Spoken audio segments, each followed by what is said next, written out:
¿Qué tal amigos? ¿Cómo están? Bienvenidos a una edición más de Misterios al Atardecer a través de Radio Tropical en los 105.7 para todo Puerto Maldonado y también para los alrededores. Hemos tenido un inicio bastante musical. Ustedes saben que este no es un programa únicamente de enigmas y misterios, sino también le ponemos algo de música, preferentemente música del elemento nacional, del rock and pop y también a veces algunos temas un tanto más alegrones para motivar nuestra tarde. Bueno, las canciones que ya hemos programado hasta el momento han sido una de Campo de Almas, una de Madre Matilda, también una de los Sopilotes y hemos finalizado con una de Patricio Suárez Vértiz llamada en la radio Todos éxitos de los 90. Tenemos aquí en línea al doctor Julio Acosta Navarro. ¿Me escucha, doctor Julio? Sí, Fernando, ¿qué tal? ¿Qué tal? Qué gusto de saludarte. Sí, en realidad estaba haciendo la presentación de la radio y creo que usted pensaba que le estaba hablando a lo lejos. Bueno, Sí. estamos aquí, como le digo, iniciando el programa para hacer una presentación, amigos, a todos los que estén escuchando Misterios al Atardecer. Pues el doctor Julio César Acosta Navarro es peruano, es cardiólogo. También se dedica a la investigación científica del fenómeno ovni y hace ya bastantes años que radica en la ciudad de Sao Paulo, en Brasil. Él tiene pues a su cargo una academia de investigación científica, como digo, de estos fenómenos aeroanómalos y lo tenemos aquí en línea para esta edición de Misterios al Atardecer. ¿Qué tal, doctor Julio? ¿Cómo está? Qué bien, qué gusto, Fernando. Te felicito por la iniciativa de tu programa, ¿no? En ese lugar tan bonito como es ahí, en esa ciudad, ¿no? Y estás de felicitaciones, qué bien, qué gusto. Muchas gracias por sus palabras, doctor Julio. Quizá podría adelantarnos algo sobre su trayectoria y también sobre sobre la Academia Latinoamericana de Ufología Científica que usted preside, por sus siglas Sí, la sí. ASU en inglés. Sí, para el personal que no me conoce, ¿no? Yo soy actualmente profesor colaborador de de la Facultad de Medicina de la Universidad. Ujú. Sí, ¿me estás escuchando? Sí, hubo una breve interrupción, Ya, pero sí, todo bien. ya. Y aparte de esta cuestión académica, hace aproximadamente 9 años, ¿no? Que tuve la iniciativa de crear un grupo de estudio y pesquisa, de investigación y de estudio en Sao Paulo, que abordase el asunto de de la ufología desde una perspectiva científica, ¿no? Personalmente, mi interés en la ufología ya data de más de 40 años. Lo inicié aquí en el Perú y durante todo este tiempo he tenido oportunidad pues de hacer investigaciones de campo, viajes, investigación de casuística. Llegué a publicar algunos libros, conferencias en varios lugares, ¿no? Y con todo ese bagaje, ¿no? Y esas herramientas intelectuales, Ujú. hace 9 años fue creado este grupo en Brasil, ¿no? Yo radiqué en el Perú hasta el año 1996, cuando me formé como médico cardiólogo y emigré en 1997 para Brasil para hacer mis estudios de doctorado, ¿no? Ahí seguí la carrera aquí, pero siempre mantengo un vínculo constante con la tierra que me vio nacer, ¿no? Así es, doctor Julio. ¿Desde qué año ya está constituida la Academia Latinoamericana de Ufología Científica? Sí. Entonces, hace 9 años, ¿no? En julio de 2011, se formó este grupo en torno de un proyecto de investigación de personas que afirmaban haber tenido un contacto avanzado, ¿no? Y este mismo grupo, ¿no? Este mismo grupo evoluyó. Sí, durante todos estos años, ¿no? Este grupo creció, ¿no? Con respecto a esa investigación original, ese proyecto fueron investigados trabajando en la hipótesis de ver si podría ser considerado algún caso de todos esos 72 o muchos casos o como ser de alta probabilidad de ser auténtico. Entonces se creó un método de 12 criterios que fueron aplicados a todos los casos, ¿no? La investigación de este estudio, de esta investigación, terminó y fue publicada por una revista científica en el año 2016. Entonces, esto se convirtió en una contribución para la ciencia en función de que los estudios científicos sobre ufología y ovnilogía no es algo común, ¿no? Lo que es común en la ufología es la investigación empírica, a veces folclórica, ¿no? Existe relatos de libros, pero son pocos los grupos de investigadores que consiguen hacer un trabajo científico, un artículo científico que es analizado por otros científicos, de editores de la revista, y si lo juzgan conveniente, meritorio en cuanto a sus métodos, son publicados, ¿no? Entonces esto ocurrió en 2016 para satisfacción de todo el grupo, fue una cosa histórica, y el grupo continuó, ¿no? En esta fase el grupo evoluye para la necesidad de se tornar un grupo formal, ¿no? O sea, con personalidad jurídica. Y el día 18 de noviembre del año 2017, o sea, ya estamos llegando a nuestro tercero año, se constituye de una manera como una organización, digamos, informalmente es un tipo de ONG, o sea, una entidad sin fines de lucros. Una ONG. Sí, exactamente. O sea, la verdad que te explico, en el sentido informal, las asociaciones, fundaciones, agrupaciones civiles que se forman de una manera legal con personería jurídica, en general se llaman ONGs, ¿no? Organizaciones no gubernamentales, ¿no? En general, informalmente. Ahora, en la ley de Brasil, ¿no? Existe leyes que caracterizan mucho mejor eso y los tornan organizaciones de interés social, ¿no? Esto es un procedimiento que se hace, que nosotros lo vamos a intentar hacerlo dentro de algunos meses, ¿no? Para ver si conseguimos también esta condición ya más formal de eso, ¿no? Entonces nuestro grupo es un grupo que actualmente tiene 30 miembros, ¿no?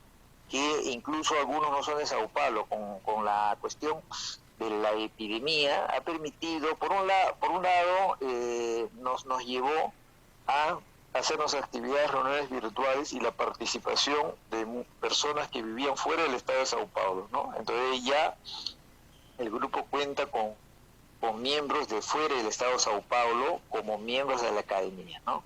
Y también tenemos muchos amigos, ¿no? Tenemos un grupo virtual de amigos de la academia, ¿no? Desde otros estados de Sao Paulo, incluso fuera de las fronteras de Brasil, ¿no? En el cual en ese grupo te incluyes tú, Fernando. Claro, así es, sí, ciertamente. Ciertamente yo estoy al tanto de lo que hace la academia desde que supe de su existencia, y también por ahí usted me dijo pues que para que sea corresponsal aquí en tierras peruanas. Más bien, bueno, entonces digamos que ahora en estos tiempos pues de pandemia, la academia como tantos otros grupos han tenido en cierto modo que quizá disminuir un poco el tema de las reuniones personales, obviamente, pero sí se mantienen las virtuales, sí se mantienen, digamos, en cierto modo también las exposiciones de las investigaciones de cada uno, porque se utiliza, como usted dice, la metodología científica, ¿no? O sea, es básicamente mediante un método que fue creado justamente por la academia. Se determina cuáles casos, pues, digamos que tienen alta probabilidad de ser verídicos, o probabilidad media o baja probabilidad, es decir, que se puede denominar que son falsos, ¿no? Es algo que yo sé, y usted eso lo ha aplicado incluso a casos muy conocidos aquí en nuestro país, en Perú, ¿no? Por ejemplo, ¿qué casos son los que usted digamos, en todo el universo ufológico peruano ha considerado que tienen alta probabilidad de ser verdaderos, de acuerdo a la metodología de la academia? ¿Cuáles son, por ejemplo? El estudio enfocaba en estudiar los supuestos contactados o contactos inmediatos de quinto tipo, que son las personas que afirman haber tenido un contacto, de haber tenido un contacto con una inteligencia extraterrestre de una manera mental o de una manera física, con flujo de informaciones, y todo esto de una manera consciente, o sea, no en sueños ni en otra condición, ¿no? Entonces, en esta casuística de 72 casos, hubieron sí algunos casos del Perú, ¿no? Algunos casos del Perú que fueron analizados por más de 2 investigadores, ¿no? Independientes, llegando a la misma conclusión. Y uno de los casos fue el caso del señor Vlado Kapetanovich, que bajo el nombre de Vico Novi contó su historia de contacto en la década de 60 en los Andes peruanos, ¿no? Con seres de un planeta Yamato Apu, ¿no? Pues este caso fue considerado de alta probabilidad de ser auténtico, Vico Novi, ¿no? Otro caso, un caso bien conocido, que es el caso de Josip Ibrahim, que escribe el libro Yo visité Ganímedes, ¿no? Conocidísimo, así es, bestseller nacional e internacional. Nacional e internacional. En América Latina, la verdad. Así es, sí, sí, entonces, sí. Este caso, en función de nuestro análisis, ¿no? Del relato que está escrito, ¿no? Y otras informaciones que nos llegaron, ¿no? Consideramos un caso de baja probabilidad de haber sido auténtico, ¿no? O sea, la idea es de que nuestra avaliación, nuestro análisis se basa en responder, ¿no? Esencialmente una pregunta, ¿no? Esencialmente, ¿cuál es la pregunta? ¿Cuál es la probabilidad de que el contacto avanzado, ¿no? haya ocurrido en esta persona que lo afirma, en la manera y el modo que lo relata, ¿no? Esencialmente eso, ¿no? Entonces, en el caso, como te repito, en el caso de Vlado Kapetanovich, no fue considerado un caso de alta probabilidad, ¿no? En el caso de Josip Ibrahim, no fue considerado, en función de los 2 criterios, 6 criterios subjetivos y 6 objetivos, no llegó a conseguir pues un criterio de considerar de alta probabilidad, ¿no? Esencialmente fue porque te diré de que llegamos a la conclusión de que el contenido de las obras no reflejaban una verdad absoluta, sino aparentemente nuestra impresión era de que estas informaciones, ¿no? eran baseadas en un otro caso, ¿no? de un probable otro caso auténtico de una tercera persona, ¿no? al cual fue inspirado, ¿no? Este otro caso fue baseado en este caso y acrecentado informaciones de conocimiento del autor, ¿no? Claro, que además entonces, el propio autor en el libro, él dice que no es su caso, sino de un personaje al que denomina Pepe, ¿no? O sea, no es que él haya tenido un contacto con inteligencias extrahumanas, sino que él relata que es el caso de su amigo, que lo vio, recibió ciertas enseñanzas de este amigo que había partido al satélite de Júpiter. Y bueno, y también dicen que al final de sus días, cosa que no está comprobado, pero muchos dicen haberlo escuchado, que él dijo que se trataba todo de una bonita ficción, pero no de una realidad, ¿no? Que ahí también hay otro punto. Sin embargo, te diré de que mismo en los casos, tanto en los casos de alta probabilidad de auténticos, puede haber alguna deficiencia que nosotros llamamos contaminación.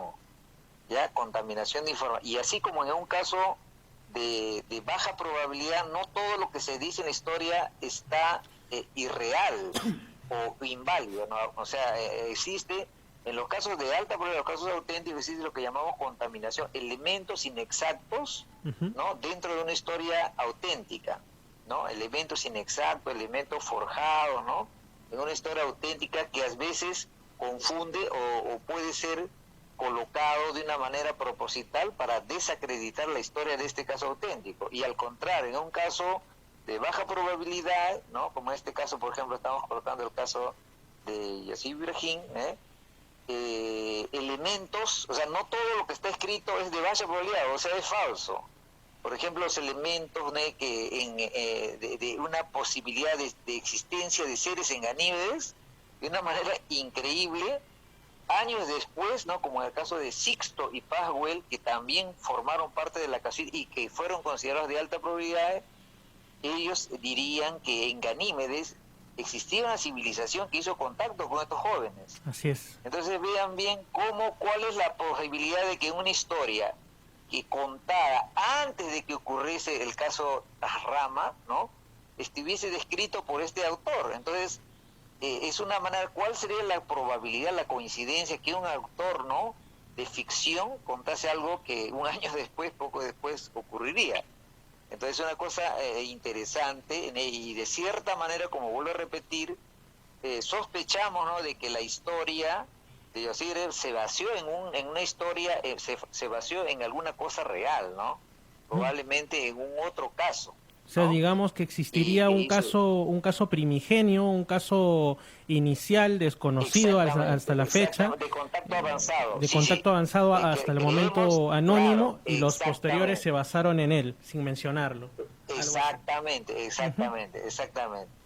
De un ufólogo conocido, muy respetado, la idea que él tenía de que las informaciones de este autor se basó en una historia de un diplomata centroamericano que años antes había tenido un contacto avanzado con seres de otro planeta, de Ganímedes, ¿no?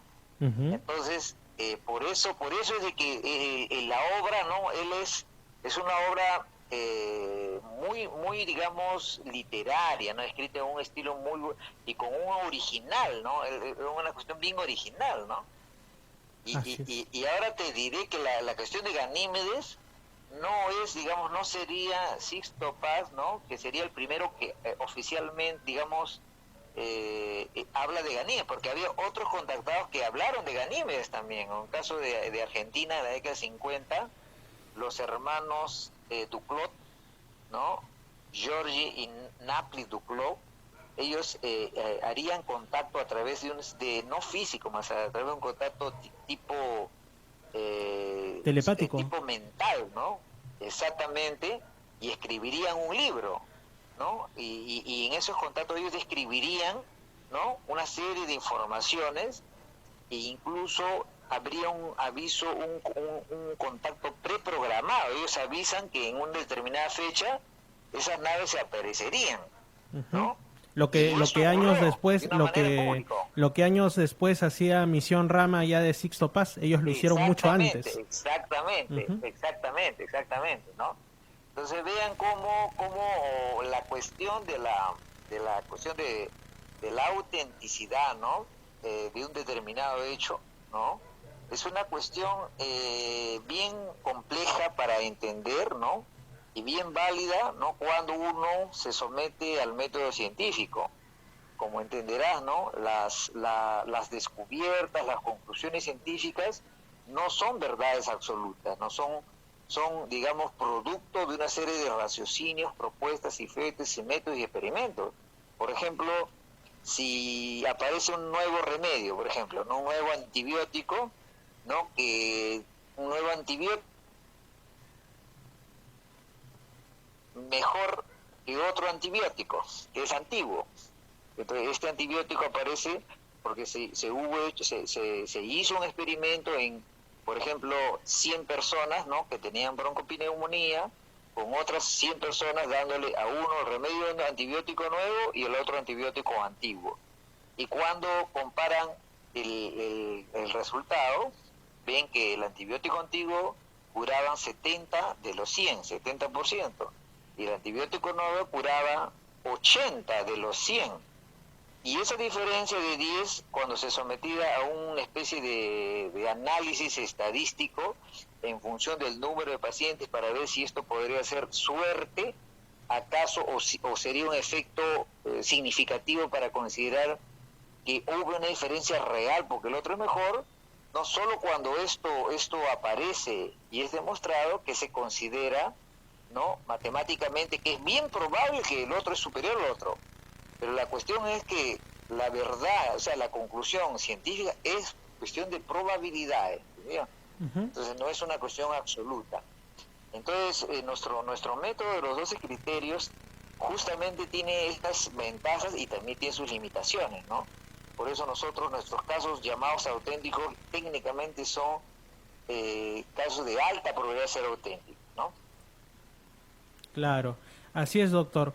Y justamente un caso del que ya hemos hablado antes, un caso que está incluido en uno de sus libros, mejor dicho, el libro se dedica a hablar sobre ese caso, es uno acontecido en la región Ancash, de aquí del Perú, en el callejón de Huaylas, que es un lugar donde también ocurrió lo que usted ya mencionó al inicio, el caso de alta probabilidad de ser auténtico de el ya fallecido Vlado Capetanovic, Vitko Novi, a quien también hizo mención en un anterior programa aquí de Misterios al Atardecer, el doctor Julio Dongo, justamente, ¿no? Que él también lo conoció y también tuvo contacto, al parecer, con personajes que decían ser del planeta Apu. Pero en esa zona usted también investigó el caso de la curación extraordinaria de una persona ya fallecida también llamada Donato Cervantes, que es un caso que usted documenta bien, como digo, en uno de sus libros. Y bueno, me gustaría que usted nos la cuente, grosso modo, o bueno, usted la puede contar como desee, para que la audiencia pueda conocer este caso que es a todas luces fantástico, extraordinario, incluso con pruebas de tipo médico y documentos, ¿no? O sea, es quizá una de las mejores pruebas en territorio peruano de verdadero contacto con inteligencias avanzadas que además ejercen un cambio físico en una persona. Sí, sí, la verdad que este caso, cada vez que tengo que hablar, ¿no? Sobre este caso, yo me emociono y hago mucha reflexión, ¿no? ¿Por qué te diré, no? Porque como te comento, tengo más de 40 años dentro de la ufología, comando un grupo simpático, amigo de investigadores, alumnos, estudiosos, ¿no? Dentro de la Academia Latinoamericana. Antes de formar eso, pues en Lima tenía muchos amigos, entonces la ufología para mí formó parte, ¿no? Parte de mi vida y actualmente mi función de científico, ¿no? La asumo, ¿no? Por su importancia y trascendencia, ¿no? Y lo que sería, la verdad que un día tú que eres un jornalista y conoces varios ufólogos, ¿no? Una pregunta que te voy a sugerir es de que a los ufólogos, ¿no? Les preguntes cuál es el caso más impactante o cuál es el caso que ellos considerarían más documentado para que la humanidad, ¿no? Lo conozca y lo sepa la humanidad, ¿no? Lo reanalice, pues, o lo conozca en profundidad, ¿no?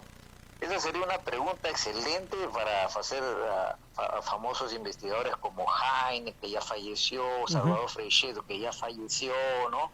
Jacques Vallée, que está vivo, ¿no? Entonces, sería la pregunta de decir cuál es el caso, ¿no? Que más documento, más evidencia, más duro es, ¿no? Así Y es. cuando y ahí viene la reflexión, ¿no? Porque con todos estos años yo sabiendo de tantos casos, pues te puedo citar pues el caso del Cabo Valdés, no, chileno, que fue abducido, el caso de los cazas iraníes en el año 76 que siguieron unos ovnis, el caso de Santa María, como, capitán de la Fuerza Aérea Peruana, que metralló un ovni, ¿no? En los cielos del sur peruano. Y así te puedo contar una larga historia de casos, ¿no? Que son duros, ¿no? Con evidencias, con relatos de personas de alta credibilidad, ¿no? Entonces, pero si me preguntaste, ¿no? ¿Cuál sería el caso? Yo diría, y sin duda, ¿no? Sin duda, el caso del contacto avanzado del señor Donato Cervantes, ¿no? Sería pues este caso, ¿no? Ese caso el más sólido, ¿no? Y en este sentido también me entristezco un poco en el sentido de que él no es muy conocido fuera de las barreras del Perú, ¿no? Incluso dentro de Perú es conocido, pero no sé si No es de los más no es conocidos. conocido como debería ser, no debería Así es. como debería ser, ¿no? Como debería serlo, por lo menos dentro de la ufología peruana, ¿no? Y es un caso, como te digo, ya para presentar, es un caso que durante muchos años lo conocí el día que salió en la portada de los periódicos en el mes de octubre de 1983, ¿no? Sale en las portadas un titular que dice chofer curado, ¿no? Por seres extraterrestres, ¿no? Y dentro de esa materia se dice que había evidencia de médicos, familia, ¿no? En 1983. Y después supe que de los años que siguieron, ¿no? Seguían saliendo noticias de fenómenos extraordinarios en torno de la historia del señor Donato, ¿no? Que aparecían noticias que su mano tenía poderes supernaturales, ¿no? Ujú.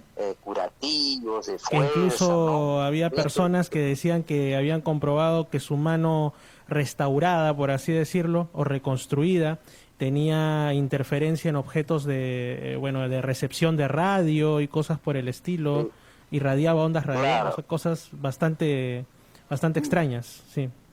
sí, sí, sí, sí, sí, exactamente. Y había muchos testigos, ¿no? De una serie de relatos así, como te digo, el año del 83 que ocurrió esto, ¿no? Los relatos de cosas que ocurrían en torno de él era una especie de fiesta, ¿no? Una especie de festival de cosas que las personas, si en esa época alguien o iba allá, probablemente se iba a encontrar, o si estaba una temporada, se iba a encontrar de cara con estos fenómenos que eran fenómenos físicos, no eran subjetivos, no eran físicos todos, ¿no? Ujú. Incluyendo la presencia de una piedra que le fue entregada a él y que él exhibió públicamente durante algunos días, inclusive hicieron algunos análisis de esta piedra, no análisis geológico, ¿no? Ujú. Llegando a la conclusión que era una piedra, digamos así, extraña, extraordinaria, ¿no? Por un geólogo. Entonces, todos estos tipos de cosas que ocurrieron en los años 80, ¿no?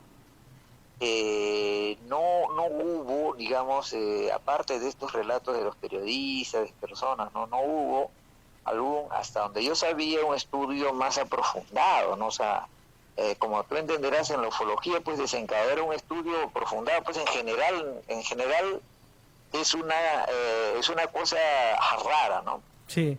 Entonces, en el año 2008, ¿no? Cuando justo estaba terminando la investigación del caso de Vlado Kapetanovich, ¿no?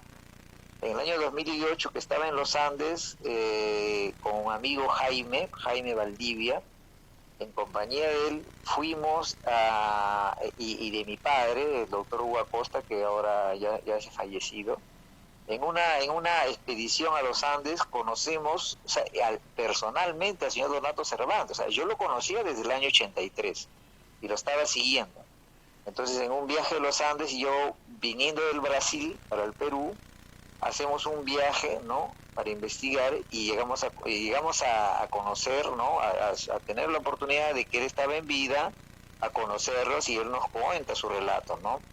Nos muestra su brazo, ¿no? La mano derecha, que sería el antebrazo, sería prácticamente el antebrazo y la mano derecha, ¿no? Que están en perfectas condiciones, ¿no?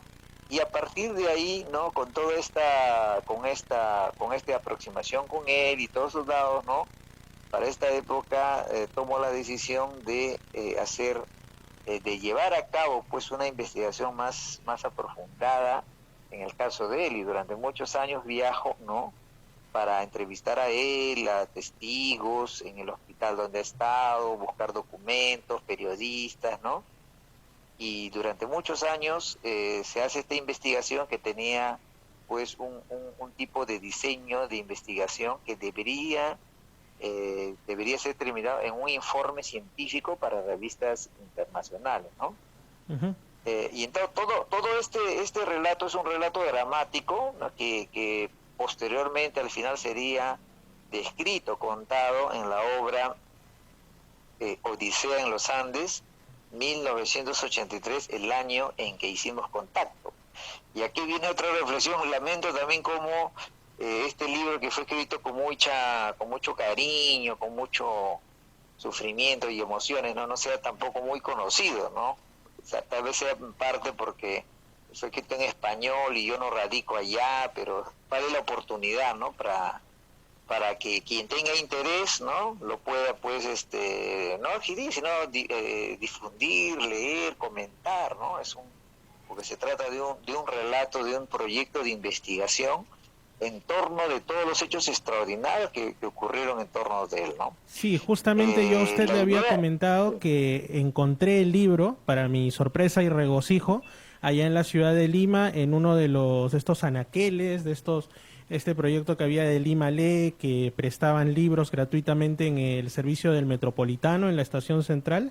y yo le comenté, ¿no? Que hace el año pasado, si no me equivoco, yo pregunté, ¿tiene algún libro sobre ovnis, ¿no? Al joven que atendía y me decía, mira, acá tengo un libro que es buenazo, yo lo he leído y todo, y era su libro justamente de Donato Cervantes, y yo quedé pues sorprendido, ¿no? Le dije, ¿te gustó el libro? Él me dijo, por supuesto, es un libro fascinante. Yo le digo, yo conozco al autor y te felicito por leerlo, porque es realmente una lectura no solo edificante, sino una lectura científica en realidad, es un relato científico, ¿no? Y se sorprendió de que yo lo conociera. O sea, en realidad a veces uno no sabe el alcance que puede tener la obra que uno hace, pero yo le digo que en su caso sí hay gente que ha leído su libro y es fascinante el libro sobre Donato Cervantes, que además, porque algo que no se mencionaba es la circunstancia en sí de lo que ocurrió con él, ¿no? Y es que él en un accidente pues perdió prácticamente el brazo, bueno, le quedó gangrenado y todo esto, él se negó a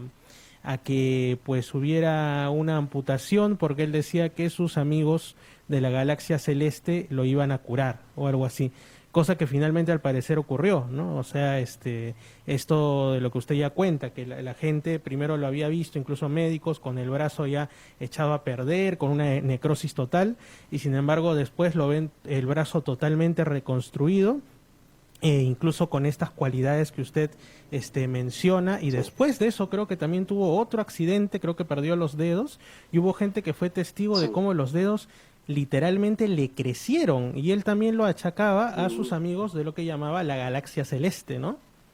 Claro, claro. Sí, el primer accidente que tuvo en el año 1983, donde salen publicadas en los periódicos, ¿no?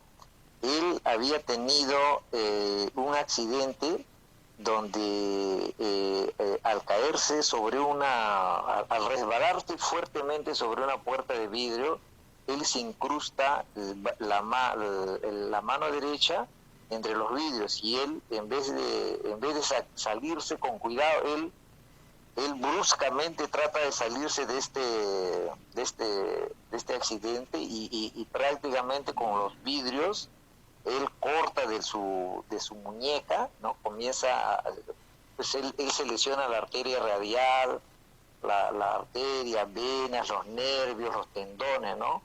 Prácticamente la mano colgando en el hospital. Es sometido a una larga cirugía con varios médicos intentando reconstruir, ¿no? Salvar la mano derecha de él. Y esto está en los reportes operatorios confirmados por los médicos que en esa época, en la época de 2000, estamos hablando de 2009, 10, 11 que viajé, fueron confirmados porque los médicos todavía estaban en vida, ¿no? Los relatos operatorios, muchos testigos que conocieron, que describieron cómo él evoluyó su cuadro clínico dentro del hospital de Huaraz y posteriormente en el hospital de Rebagliati, ¿no? Entonces, existen documentos, relatos de profesionales, familiares, ¿no? Colegas, etcétera, profusamente, ¿no? Profusamente. No estamos hablando de una historia contada por una persona, estamos hablando de historias contadas por varias personas, ¿no? Y en el año 83 él, cuando el cuadro evoluye por un cuadro de una gangrena, ¿no? Porque obviamente no consiguieron salvar el brazo, ¿no? Y él evoluyó por un cuadro de gangrena con indicación de amputación bajo el riesgo de que esto se extienda y llegar a una septicemia, ¿no? Entonces él es ayudado por su jefe, el ingeniero Moisés Obregón, para poder conseguir en Lima. En esa época, en el año 83, no había recibido una ayuda de su jefe, el ingeniero Moisés Obregón, que consiguió, ¿no? una cirugía en Lima para poder hacerle un brazo ortopédico, ¿no? Amputarlo y colocar un brazo ortopédico, ¿no? Y esto era la última cosa para salvarlo a él, ¿no? Y él pues no hace caso a eso, ¿no? Él no va a ese lugar, y al contrario, ¿no? Él que tenía afirmado tener un contacto frecuente con estos seres extraterrestres, no lo sé bien si es telepático o a través de un dispositivo, no me queda claro. Él se va a una zona de Chancos, o sea, cerca, ¿no? Alejado, durante la noche, y prácticamente durante la noche en un lugar aislado, ¿no? él es pues levantado en el aire, en el relato de él, ¿no? por un ovni, y en pleno aire, según él recibe una serie de luces, ¿no? Que siente una sensación especial, ¿no? Y cuando él aterriza, digamos, ¿no? Nuevamente, él pues ya está con un brazo totalmente diferente, ¿no? O sea, el brazo no estaba, ¿no? El brazo podrido, estaba un brazo normal, ¿no? Pero con algunas características especiales que le habían orientado a él protegerlo y no mostrarlo, ¿no? Uh-huh. Y llegando pues a su ciudad, ¿no? Muestra pues a sus familiares, muestra al periodista que lo conocía, su jefe, y es ahí, ¿no? Cuando él retorna de su curación, porque hasta antes de su curación todo lo que ocurría, ¿no? Era una cuestión personal, ¿no? De él, familiar, de trabajo, ¿no? Pero cuando él retorna, ¿no? Y causa conmoción en su familia, con sus colegas, con los periodistas, con los médicos, ¿no? Él se vuelve noticia, ¿no? Se vuelve una noticia, ¿no? Uh-huh. Posteriormente irían, según él me contaba, ¿no? Algunos personas, investigadores de otros países lo llegaron a buscar a él. O sea, él fue conocido en su época, pero sin embargo, yo no tengo un conocimiento que haya vivido un tipo de relatorio, informe, ¿no? Fuera de las barreras del Perú, ¿no? O sea, probablemente estos investigadores venían, ¿no? Eran testigos o pegaban alguna información, etcétera, pero no lo traducían pues en una producción, ¿no? De un informe, ¿no? Uh-huh. Sea de algún tipo de conclusión, ¿no? En ese sentido es que existe esa ausencia, ¿no? Sí, y tengo entendido que Pues, incluso hubo alguna persona, uno de los médicos, tengo entendido que intentó tratarlo, no sé exactamente si en el hospital de Guarajo o en el Rebagliati, que trató de desacreditar lo que había ocurrido, ¿no? Y que le preguntaron y creo que le mencionaron, no sé, el tema de los extraterrestres, y él dijo, no, eso no se lo ha curado extraterrestre, eso se lo he curado yo, ¿no? Cuando era sí, médicamente imposible que sí, pudieran recuperar ese claro, brazo. exactamente, ese tipo de posicionamiento, cualquier idea se respeta, ¿no? Pero toda opinión tiene que ser sustentada en base Fundamentada. a cuestiones, claro, fundamentadas en cuestiones biológicas, lógicas, ¿no? En este caso, ¿no? En este caso, obviamente, con un relato de los médicos y con documentos que testimonian las lesiones, y esto todo está bien descrito en la obra, ¿no? Uh-huh. El tipo de lesión, era obvio que en el mejor de los casos, él debía haber tenido alguna secuela motora o de atrofia de los músculos o de cicatrices superficiales, ¿no? O sea, en el mejor de los casos, si hubiese sido pues una cirugía espectacular, ¿no? Pero lo cual no era así, nunca fue así, ¿no? Él siempre, ¿no? Él mostraba, ¿no? Su brazo en perfectas condiciones, ¿no? E incluso la verdad es que cuando yo lo vi en 2008, ¿no? Él me mostró claramente una especie de nodulación móvil que era una especie de implante, que él, en el mismo brazo derecho, que él lo movía en función de su especie de deseo, lo Su movía voluntad. en la región de su muñeca, ¿no? Exactamente, ¿no? Y otra cosa finalmente interesante al respecto es toda la casuística que hay en la zona justamente donde ocurrió este hecho y el de Ditko Novi, ¿no? El callejón de Conchucos y el callejón de Huaylas, pero que, por ejemplo, la diferencia es que mientras Ditko Novi decía que se trataba de seres del planeta Apu, en el caso del señor Donato Cervantes decía que eran seres de la galaxia celeste, por lo cual conversando con algunos amigos también que igual que yo son entendidos en el tema, les interesa todo esto, decían que podía tratarse de una misma civilización asumiendo dos características distintas, ¿no? Por la razón que fuere, o podría tratarse de que es una zona en la que efectivamente por la razón que fuere, quizá por el aislamiento de los picos que hay, exacto, pudieran estar ahí. Ambas hipótesis son válidas, ¿no? Uh-huh. En el caso de Vico Novi, ella nos habla de unos seres humanoides, ¿no? O sea, humanos diría, ¿no? Humanos. En el caso de los que hacen contacto con Vico Novi, seres humanos de tipo un poquito mongoloide, un poco alto, ¿no? Uh-huh. Y que estos seres tenían una misión con Vico Novi, desarrollaron una actitud digamos, de amistad, digamos, de querer conversar bastante, ¿no? Permitieron a él, a Vlado Capetanviko Novi, de entrar dentro de las naves, e incluso a través de una especie de tela plana de televisión, lo cual no existía pues en esos tiempos, ¿no? Ahora ya existe pues nuestros TVs planos, ¿no? Él veía historias de personajes históricos en el pasado.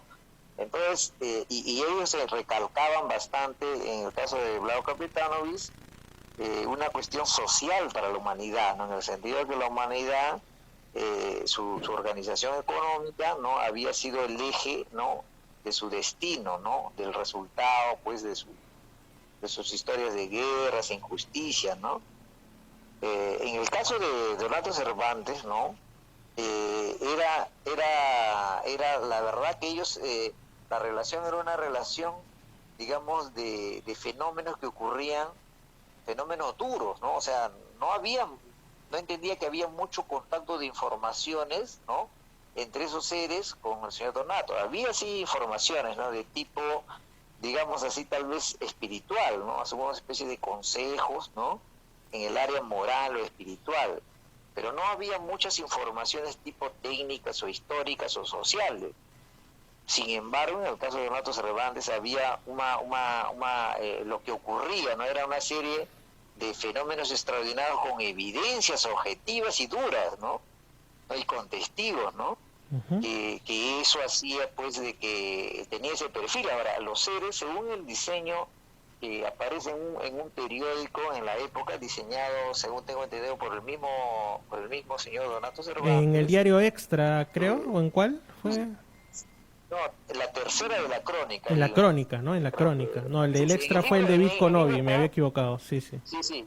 Y ahí él diseña, ¿no? Y describe a estos seres, ya no como seres humanos mongólicos, como en el caso de Visco Novi, sino como seres humanoides, ¿no? Seres altos de más de 2 metros con rostro humanoide, ¿no?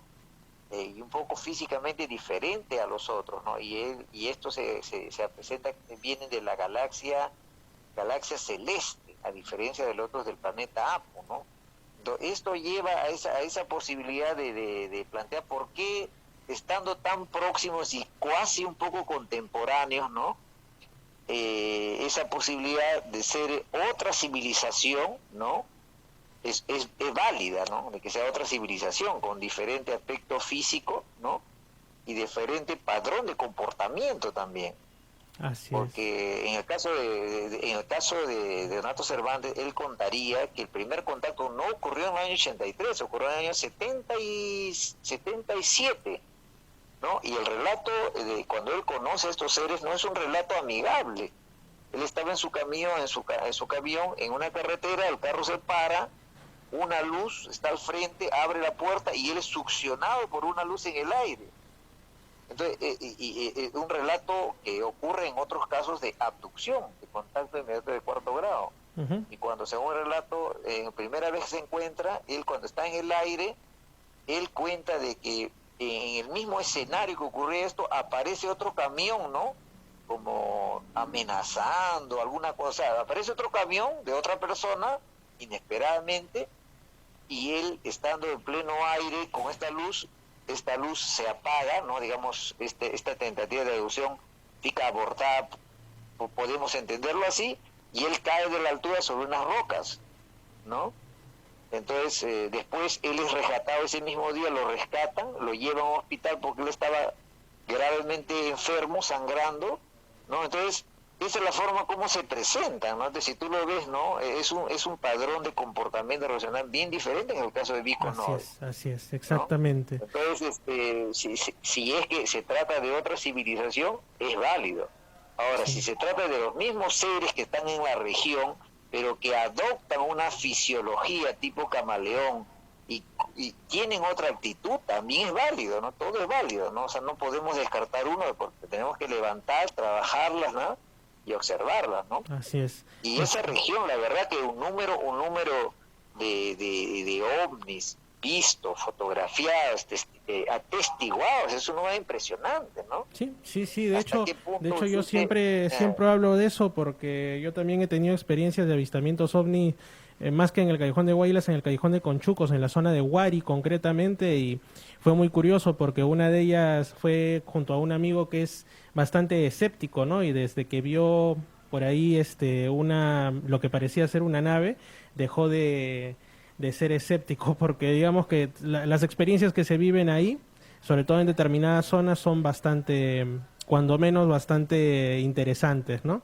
O sea, sí es toda una casuística la que hay alrededor de Ancash en general, pero sobre todo de la sierra de Ancash. Así es, doctor Julio. El caso de Bitconovi entonces podría ser tranquilamente el caso más importante y más documentado de la ufología peruana. Uh-huh. Así sí, es. O sea, el caso de Vlado Capetano de Bitconovi, ¿no? Es un caso, ¿no? Digamos, extraordinario. Ahora, el caso sí, en términos de evidencia, ¿no? De evidencia, de dureza, ¿no? El caso sería el caso de Donato Cervantes, ¿no? En el caso de evidencias fuertes, ¿no? Sería el caso de Donato Cervantes. Así es, doctor Julio.